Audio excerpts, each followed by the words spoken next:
This video represented by education tech era और इस video के अंदर बात करने जा रहा हूँ यहाँ पर अपने चैनल के बारे में, यानी कि एजुकेशन टेक एरा चैनल के बारे में।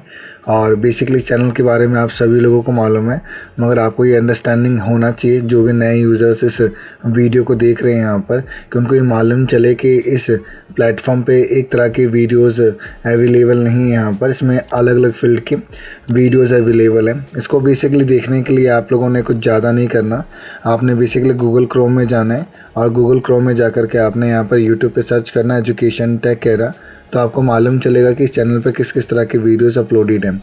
बेहतर अंडरस्टैंडिंग करने के लिए आप लोगों ने कुछ ज़्यादा नहीं करना है, आपने बेसिकली इस चैनल के प्लेलिस्ट में जाकर क्लिक करना है, जहाँ पर आपको चीज़ों के बारे में नॉलेज और अंडरस्टैंडिंग भी होने लग जाएगी। एक्चुअल में आज हम लोग जो बात करने जा रहे हैं यहाँ पर अपने एक नए टॉपिक के बारे में, जिसे हम लोग यहाँ पर फोटोशॉप के अंदर आर्टबोर्ड का नाम से जानते हैं। अब बेसिकली फ़ोटोशॉप के अंदर एक टूल है जिसको हम लोग पसंद करते हैं और ये बहुत ज़्यादा ट्रेंडिंग टॉपिक भी रहा है फ़िलहाल फ़ोटोशॉप सीसी के अंदर, कि हम लोग एक डॉक्यूमेंट के अंदर भी हम लोग ऐसे स्पेशल टाइप के डॉक्यूमेंट को भी क्रिएट कर पाएंगे या जान पाएंगे कि आर्टबोर्ड स्पेशली इतना ख़ास कैसे है। पहली बात यहाँ पर जानने के लिए हमें तो ये जानना पड़ेगा कि आर्टबोर्ड की डेफिनेशन क्या है और आर्टबोर्ड हमें सीखना ही क्यों है इसके अंदर यहाँ पर। तो उसको समझने के लिए मैं थोड़ा थ्योरी टॉपिक से आपको अंडरस्टूड करूँगा, तो आपको जैसे कि मालूम चलेगा कि आर्टबोर्ड एक्चुअली में है क्या। क्वेश्चन यहाँ पर ये आता है कि what is an artboard in Photoshop. Photoshop के अंदर ये आर्टबोर्ड का जो बेसिकली पैरामीटर है, बेसिकली किस तरह से डील करता है और कैसे हमें अंडरस्टूड भी करना होगा इसी के अंदर। एग्जैक्टली पहली बात तो ये क्लियर होनी चाहिए इसी के अंदर की यहाँ पर कि artboard is a Photoshop are a powerful features that allow designers to work on the multiple canvases within a single document। पहली बात तो ये आपको क्लियर होना चाहिए यहाँ पर कि आर्टबोर्ड बेसिकली एक टूल है जो कि फ़ोटोशॉप के अंदर आपको ये देखने को मिलता है और ये फ़िलहाल सीसी वर्जन में ही आपको देखने को मिलेगा। तो इसकी भी नॉलेज और अंडरस्टैंडिंग भी आपको अच्छे से होनी चाहिए, जो कि मैं इसे यहाँ पर आपके सामने ठीक भी करता हूँ और आपको समझाता भी हूँ उसी के अंदर। यहाँ पर सीसी बेसिकली आपका लेटेस्ट वर्जन कैटेगरी में देखने को मिल जाता है और पावरफुली बेसिकली पावरफुल फीचर भी है, और जो बेसिकली एक डिज़ाइनर को ये मदद करता है कि प्रॉपर तरीके से वो यहाँ पर इसके अंदर काम कर सके।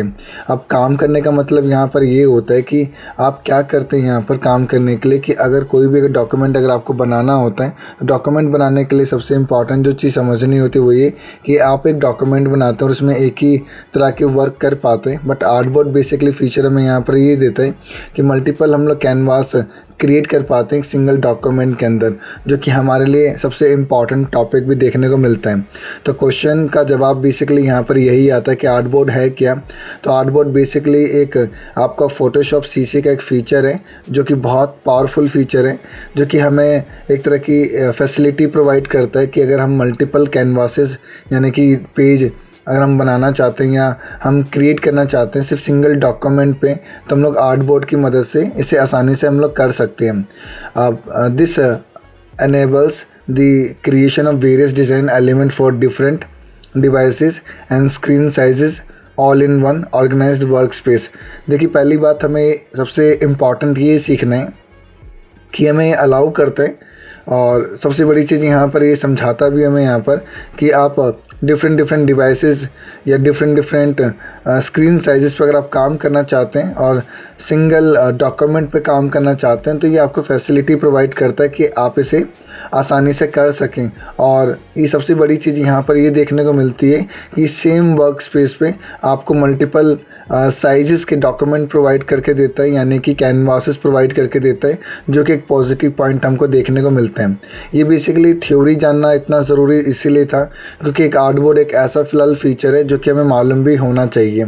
अब डॉक्यूमेंट और एक आर्टबोर्ड जिसके बारे में हमें क्लैरिटी होना चाहिए कि फ़ोटोशॉप के अंदर आर्टबोर्ड एक टूल है सिर्फ यहाँ पर, जो हमें एक डॉक्यूमेंट के अंदर मल्टीपल पेज या मल्टीपल कैनवास प्रोवाइड करने में हमारी मदद करता है। तो उसकी भी नॉलेज और अंडरस्टैंडिंग भी हमें अच्छे से होनी चाहिए।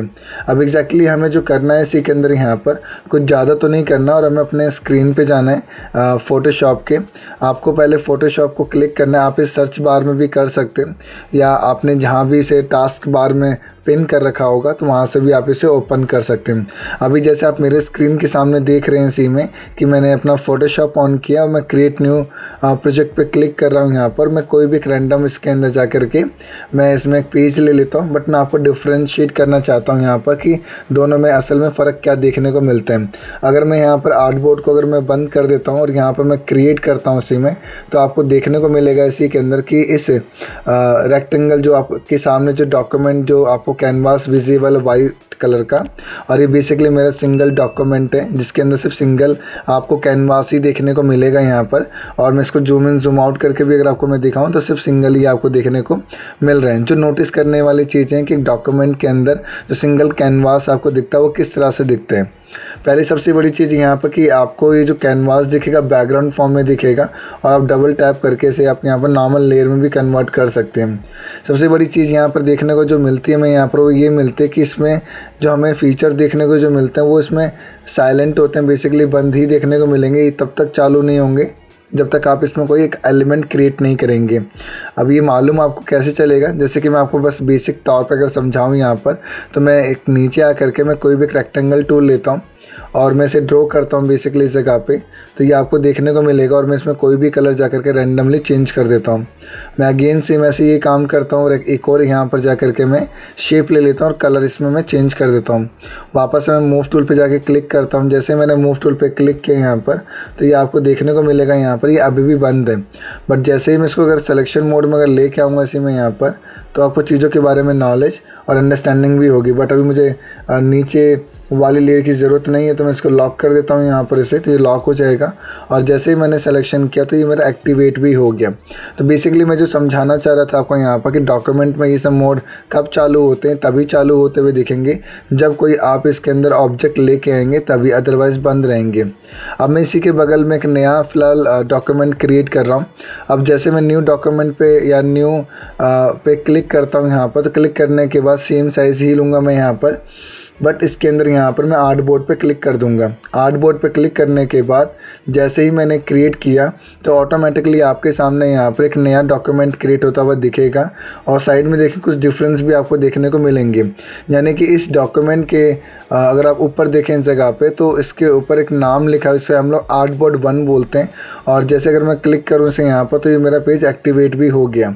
जो कि पहले वाले में अगर आप देखें तो अगर आप जब क्लिक करते तो कुछ भी इसके अंदर यहाँ पर ऐसा कुछ होते हुए कुछ भी एक्टिविटी हमें देखने को नहीं मिलती। बट जो मैंने आर्टबोर्ड लिया इसी के अंदर यहाँ पर, जो कि नाम भी मेंशन हो गया इसी के अंदर आर्टबोर्ड, और जैसे ही मैंने क्लिक किया तो ये मेरा पेज यहाँ इस जगह पे कैनवास मेरा इसमें एक्टिवेट हो गया। अगर मैं चाहूँ इसे छोटा करना तो मैं आसानी से छोटा बड़ा भी कर सकता हूँ। सिंपल भाषा में अगर आप और भी चीज़ों को समझें यहाँ पर कि जो मैं आर्टबोर्ड लेता हूँ इसे मैं लाइव चेंज भी कर सकता हूँ, तो मालूम होना चाहिए। और जो मैंने पहले जो डॉक्यूमेंट मैंने लिया था यहाँ पर, जिसे मैं अगर चेंज भी करना चाहूँ तो मैं चेंज नहीं कर सकता। ये कुछ पॉइंट जो कि आपको समझने इसमें पड़ेंगे इसी के अंदर। आप जैसे इसी में जाएंगे तो कंट्रोल माइनस करें आप इसे में यहाँ पर, कंट्रोल माइनस करने के बाद थोड़ा छोटा ये स्क्रीन हो जाएगा। तो आपको इसी के अंदर होम बटन के अंदर इन जो पहला जो टूल आपको देखने को मिलता है इसी में, अगर आप होल्ड करके रखेंगे लेफ़्ट बटन को तो आपको मूव टूल और आपको ये आर्टबोर्ड टूल देखने को मिलेगा। और आपको यहाँ भी नोटिस करने को कुछ ना कुछ चीज़ देखने को मिलेंगे, ध्यान से देखिएगा। जैसे ही आपने इस जगह पे क्लिक किया आर्टबोर्ड टूल पे, तो वैसे ही फ़िलहाल कमांड चेंज हो चुकी है यहाँ पर, और ऑटोमेटिकली आपके सामने फ़ीचर भी यहाँ पर देखने को अलग अलग ही मिल रहे हैं। मुझे बेसिकली फ़ीचर चाहिए यहाँ पर, मुझे और भी फ़िलहाल आर्टबोर्ड चाहिए इसी के अंदर यहाँ पर। और जैसे अगर मैं क्लिक भी करता हूँ तो मेरे सामने यहाँ पर मल्टीपल चीज़ें देखने को यहाँ पर मिल जाएंगी, और मैं जैसे भी अगर मैं यूज़ करना चाहूँ उसे आसानी से मैं यूज़ कर सकता हूँ। और अगर आप माइनस में और भी स्क्रीन को अगर करूँ इसी के अंदर यहाँ पर, तो चीज़ों के बारे में आप जान पाएंगे यहाँ पर कि चीज़ें किस तरह से यहाँ पर हैंडल होते हुए दिख रही हैं, और यहाँ पर किस तरह से ये चीज़ों के बारे में अंडरस्टैंडिंग भी हो रही होगी। यानी कि डॉक्यूमेंट तो मेरे पास एक ही है यहाँ पर, बट इसके अंदर अगर देखें 4 पेज यहाँ पर आपको देखने को मिल जाते हैं। और दूसरी सबसे बड़ी चीज़ यहाँ पर कि जो आर्टबोर्ड 4 लिखा हुआ आ रहा है, 1 लिखा हुआ आ रहा है, मैं इनको चेंज कर सकता हूँ। ज़्यादा तो नहीं, आप 2 बार टैप करेंगे यहाँ पर राइट हैंड साइड में लेयर सेक्शन में जा करके, तो ये आपको देखने को मिलेगा। अगर मैं लिखूँ इसी के अंदर यहाँ पर कि पेज 1 लिखता हूँ यहाँ पर, तो यहाँ पर पेज 1 ही लिखा हुआ मुझे यहाँ पर नोटिस हो जाएगा। और मुझे किसी भी पेज में अगर कलर चेंज करना होगा प्रॉपर तरीके से तो हाँ मैं कर सकता हूँ। अब ये सेटिंग बंद इसीलिए होगी क्योंकि फ़िलहाल अगर आप देखेंगे तो एक ग्रुप सेलेक्ट हो चुका है, फोल्डर सेलेक्ट हो चुका है। और सबसे बड़ी जो चीज़ यहाँ पर देखने को मिलती है वो ये कि अभी सारे जितने भी हैं हमारे पास यहाँ पर, ये क्या एम्प्टी हैं, क्या इनमें कुछ रखा नहीं है। तो अगर मैं क्लिक भी करता हूँ इसी के अंदर यहाँ पर, तो मुझे कुछ देखने को नहीं मिलेगा। बट जैसे अगर मैं यहाँ पर चाहूँ आर्टबोर्ड आर्टबोर्ड के अंदर यहाँ पर, और मैं दोबारा अगर क्लिक करूँ उसी में, यहाँ मुझे कलर चेंज करना तो वापस चेंज हो गया। तो मुझे आर्टबोर्ड लेना ही पड़ेगा कि मैं प्रॉपर तरीके से अगर कलर भी अगर चेंज करना चाहूँ तो मैं आसानी से चेंज भी कर सकता हूँ इसके अंदर यहाँ पर। तो ये भी आपको अच्छे से मालूम होना चाहिए। और हर डॉक्यूमेंट का अगर आप देखें यहाँ पर, तो यहाँ पर डॉक्यूमेंट के अंदर जितने भी कैनवास मैंने ले रखे हैं यहाँ पर जिसमें मैं काम करूँ, डिज़ाइनिंग बनाऊँगा, ये बेसिकली आपको अगर पोर्ट्रेट वे में अगर चाहिए तो यहाँ पर कुछ टूल्स होते हैं जो आपकी मदद करते हैं पोर्ट्रेट वे के अंदर इसको अरेंज करने के लिए। तो इनकी भी थोड़ी सी नॉलेज और अंडरस्टैंडिंग आपको अच्छे से होनी चाहिए। अगर मैं इसे कॉपी भी अगर करना चाहूँ तो मैं कॉपी भी कर सकता हूँ। मुझे बस यहाँ पर ऑल्ट प्रेस करना है, और जैसे अगर मैं इसे ऑल्ट प्रेस करके इसमें ऐसे कहीं मूव भी करता हूँ इसी के अंदर यहाँ पर, तो आसानी से मूव भी कर सकता हूँ। जस्ट लाइक एग्जांपल कि जो भी मैंने यहाँ पर इसे मूव किया ये अरेंज नहीं है प्रॉपर तरीके से, तो क्या मैं इसे अरेंज कर सकता हूँ? ऑफ कोर्स आप अरेंज कर सकते हैं। अरेंज करने के लिए बेसिकली एक नॉर्मल सिलेक्शन ही तो बनाना है आपने यहाँ पर, और सिलेक्शन जैसे आप बनाएंगे तो प्रॉपर तरीके से आपका डिनाई भी हो जाएगा। बट मुझे अगर 4 वाले को अगर नहीं चाहिए होगा तो मैं क्या कर सकता हूँ, मैं डिलीट भी कर सकता हूँ। अगर मैं जैसे राइट हैंड साइड पे बॉटम में अगर आप लेयर के नीचे अगर देखेंगे तो आपको यहाँ पर डिलीट का ऑप्शन देखने को मिलेगा, जो कि आसानी से डिलीट भी हम लोग कर सकते हैं। अब मुझे पूरा प्रॉपर अलाइनमेंट करना है इसी के अंदर यहाँ पर, तो मैं अलाइनमेंट कैसे करूँ इसी के अंदर? तो अलाइनमेंट करने के लिए आपको बेसिकली शिफ्ट का बटन दबाना है, और आपको जहाँ पर टॉप में जहाँ पर आपका कर्सर है यहाँ से लेकर के आपको आखिरी वाले पे आना और यहाँ क्लिक कर देना है। और जैसे आप ये करेंगे तो ये पूरा आपका क्या हो जाएगा, सेलेक्ट हो जाएगा। आपको बेसिकली बॉटम करना है यहाँ पर। जैसे ही आप बॉटम करेंगे तो आप यहाँ पर कैनवास डॉक्यूमेंट के अंदर जो आपने कैनवास बना रखे हैं आप उनको भी अरेंज कर सकते हैं। ये एक पॉजिटिव पॉइंट देखने को हमको यहाँ पर मिल जाता है, जो कि इसकी भी नॉलेज और अंडरस्टैंडिंग हमें अच्छे से होनी चाहिए। और जितनी अच्छी क्लैरिटी अगर हमको होगी उतना ही बढ़िया हमारे लिए यहाँ पर देखने को ये मिलेगा भी। तो कुछ चीज़ों के बारे में तो अंडरस्टैंडिंग हमें भी होना चाहिए।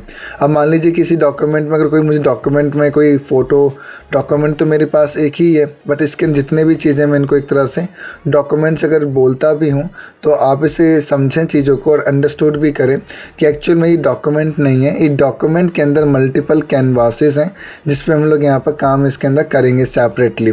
मान लीजिए अगर मैं इस पर क्लिक करता हूँ या मैं यहाँ क्लिक करता हूँ, मुझे अगर कुछ फ़ोटो लेके आना होगा तो मुझे फाइल में जाना है, और फाइल में जाने के बाद मुझे प्लेस एम्बेड करना है। और जैसे प्लेस एम्बेड पे आप क्लिक करेंगे इसी के अंदर यहाँ पर, तो आपके कंप्यूटर में जिस भी जगह पे जो फ़ोटो रखी होगी आप उसे यहाँ बेसिकली क्लिक करें, और क्लिक जैसे करेंगे तो फ़ोटो हमारे पास इसके अंदर क्या होगी, आ जाएगी यहाँ पर। अब जैसे फ़ोटो जो हमारे पास इसी में जो लोड होगी वो सिर्फ उसी जगह पे लोड होगी जिस जगह पे वो आइटम रखा हुआ है। जैसे फॉर एग्जांपल मैंने यहाँ पर टिक लगा रखा है, यहाँ पर ये पेज 1 लिखा हुआ है। अगर मैं क्लिक भी करता हूँ मेरी फ़ोटो इसी में ही आपको देखने को मिलेगी। मैं एक बार और भी आपको करके दिखाता हूँ। मैं पेज यानी कि मैं कैनवास 2 ले लेता हूँ, यानी कि मैं आर्टबोर्ड 2 ले लेता हूँ, और मैं अगेन फाइल में जाता हूँ, और जाने के बाद मैं यहाँ पर प्लेस एम्बेड कर देता हूँ। और जैसे आप ये दूसरी फ़ोटो जब लेके आएंगे उसी के अंदर आप यहाँ पर क्लिक करेंगे, तो क्लिक जैसे आप करेंगे इस जगह पे से, तो आफ्टर दैट अगर आप देखेंगे तो जो दूसरी जो मेरी फ़ोटो आ रखी है वो आर्टबोर्ड 2 में आ रखी है, यानी कि ये सेकंड कैनवास में आ रखी है। अगर मैं सेकंड कैनवास का अगर मैं ये एरो बटन पे क्लिक करूँ यहाँ पर तो मुझे वो देखने को मिलेगा। तो कुछ चीज़ों के बारे में आपको ये नॉलेज होना चाहिए यहाँ पर कि ये आर्टबोर्ड और फिलहाल डॉक्यूमेंट हम लोग कब यूज़ करें और क्या रीज़न है इसका यूज़ करने का, और बेनिफिट पॉइंट इसके अंदर क्या है। जब तक आपको इसके बारे में नॉलेज नहीं होगा तब तक आप चीज़ों को सिमिलर ही समझेंगे, और आई थिंक आप इसका प्रॉपर तरीके से यूज़ भी नहीं करेंगे। बेसिकली अगर देखा जाए इसी के अंदर यहाँ पर तो हम लोगों ने जितने भी चीज़ों को समझा है यहाँ पर वो यही समझा है कि आर्टबोर्ड क्या है। बेसिकली इस वीडियो में फ़िलहाल इतना ही। अगर ये वीडियो अगर आपको अच्छी लगी तो इस वीडियो को लाइक कीजिएगा, शेयर कीजिएगा, और इस चैनल को सब्सक्राइब कीजिएगा, और इस वीडियो को और भी लोगों तक शेयर कीजिएगा। Thank you.